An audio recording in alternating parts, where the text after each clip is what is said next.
Is this the year the Maple Leafs finally silence their critics, or are we witnessing the beginning of the end for hockey's most tortured franchise? That's the question burning in the minds of every hockey fan from Toronto to Timbuktu, the Toronto Maple Leafs. A name that carries the weight of 56 years without a Stanley Cup, the burden of endless playoff heartbreak, and the expectations of the most passionate fan base in professional sports stand at a precipice. This isn't just another season. This is a reckoning. November 2025 has delivered a franchise caught between glory and catastrophe, between vindication and another chapter in hockey's longest-running tragedy. The numbers tell one story. The underlying tension tells another entirely. The statistical paradox. Excellence masking anxiety. Let's establish the facts before we dive into the emotional maelstrom that defines this organization. Through the first quarter of the 2025-26 campaign, the Maple Leafs have posted a record that would make most franchises pop champagne. Sitting comfortably in a playoff position, boasting one of the league's most potent offenses, and featuring a roster that on paper rivals any contender in the NHL, these are the surface-level achievements that fill highlight reels and morning talk shows. Auston Matthews continues his assault on the record books, tracking toward another 50-goal season with the kind of effortless dominance that separates superstars from mere mortals. His release remains the quickest in hockey. His positioning remains impeccable. When Matthews shoots, goaltenders flinch. When he enters the offensive zone, defensive systems collapse inward like dying stars. Mitch Marner has evolved into something beyond a playmaker. He's become a complete player, contributing defensively with an intensity that silences critics who once questioned his playoff mettle. His vision remains supernatural, threading passes through microscopic gaps that shouldn't exist in professional hockey.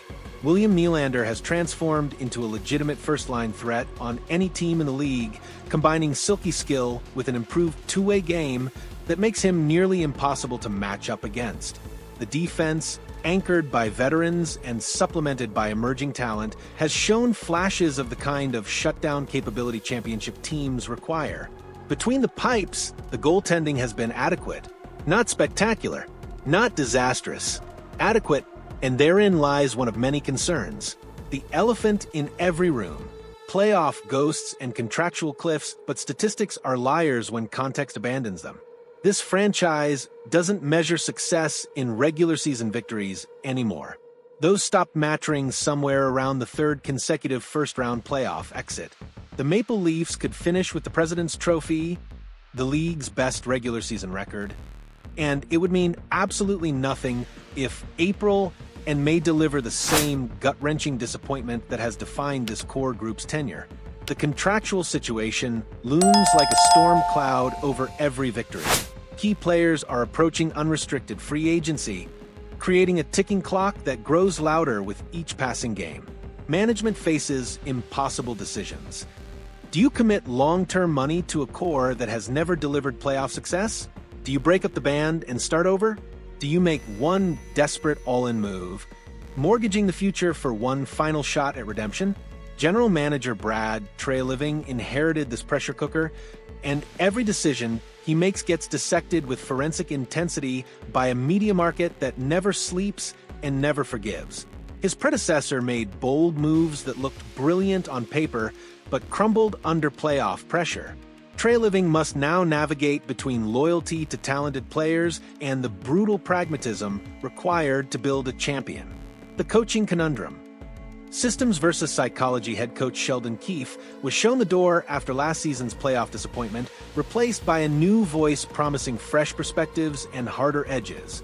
But changing coaches is like rearranging deck chairs when the fundamental question remains unanswered.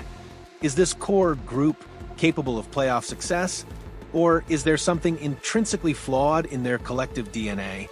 The new system emphasizes defensive responsibility without sacrificing offensive creativity, a delicate balance that sounds perfect in theory, but requires complete buy-in from players who've spent careers prioritizing offense.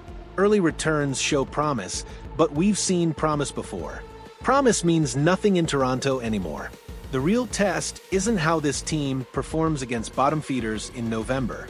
It's how they respond when a Game 7 goes to overtime, when every shift feels like carrying a piano upstairs, when the weight of history threatens to crush them like it has so many times before. The fan base, loyalty tested by endless heartbreak Toronto hockey fans, represents something unique in professional sports. A combination of unwavering loyalty and perpetual suffering that would break lesser supporters. They fill Scotiabank Arena every night, creating an atmosphere that visiting teams dread. They spend billions on merchandise, memorabilia, and the privilege of watching their team on television. They defend their players on social media with religious fervor. And every spring, they watch their dreams die. The psychological toll of supporting this franchise cannot be overstated. Fathers pass down this burden to sons. Grandmothers who remember the last championship in 1967 wonder if they'll live to see another. Young fans have never known playoff success, only the annual ritual of hope followed by devastation. Yet they return. Season after season, game after game, they return. Because hope is the cruelest drug in sports, and Toronto fans are hopelessly addicted. The broader NHL landscape. Predators circling while the Maple Leafs navigate their internal drama. The rest of the NHL isn't waiting. The Atlantic Division has become a bloodbath, with Florida, Tampa Bay, and Boston all fielding legitimate contenders. The Metropolitan Division features multiple teams capable of deep playoff runs. Out west, powerhouses are retooling and reloading. The window for this core group isn't just closing, it's slamming shut. Father Time remains undefeated, and even the most talented players eventually decline. The opportunity cost of running it back one more time grows steeper with each passing season. Other franchises watch Toronto's situation with predatory interest. If the Maple Leafs decide to blow it up, there will be no shortage of teams ready to offer packages for their stars. The trade deadline looms as a potential inflection point where everything could change in an instant. The path forward. Courage required, so what happens next? The honest answer is nobody knows. This franchise exists in a state of quantum uncertainty, simultaneously a contender and a pretender until the playoffs collapse the wave function into harsh reality.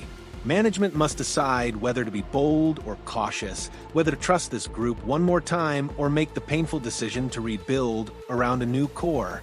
There is no safe choice. Every option carries enormous risk. The players must decide whether they're capable of writing a different ending to this story. Talent has never been the question. Mental fortitude, playoff performance, and the ability to overcome adversity when it matters most, those remain the unanswered questions. The fans must decide how much more heartbreak they can endure before loyalty transforms into apathy. Toronto's passionate support has been taken for granted for too long. Even the most devoted followers have limits. As we stand here in late November 2025, the Toronto Maple Leafs are both everything and nothing. They're a talented team that could make noise in the playoffs. They're a flawed group that might crumble under pressure again. They're a franchise at a crossroads, where every decision carries championship or catastrophe consequences. The regular season will continue. Wins will accumulate. Highlight reel goals will go viral. But none of it matters until spring arrives and the real tournament begins.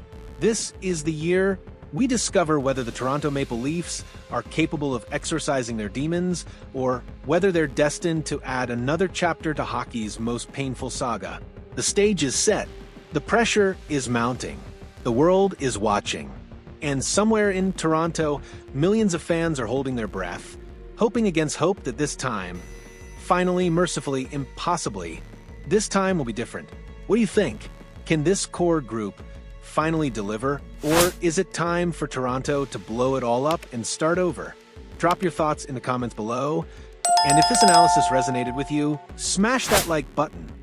Because this conversation is just getting started, and we need every voice in the debate about hockey's most fascinating franchise.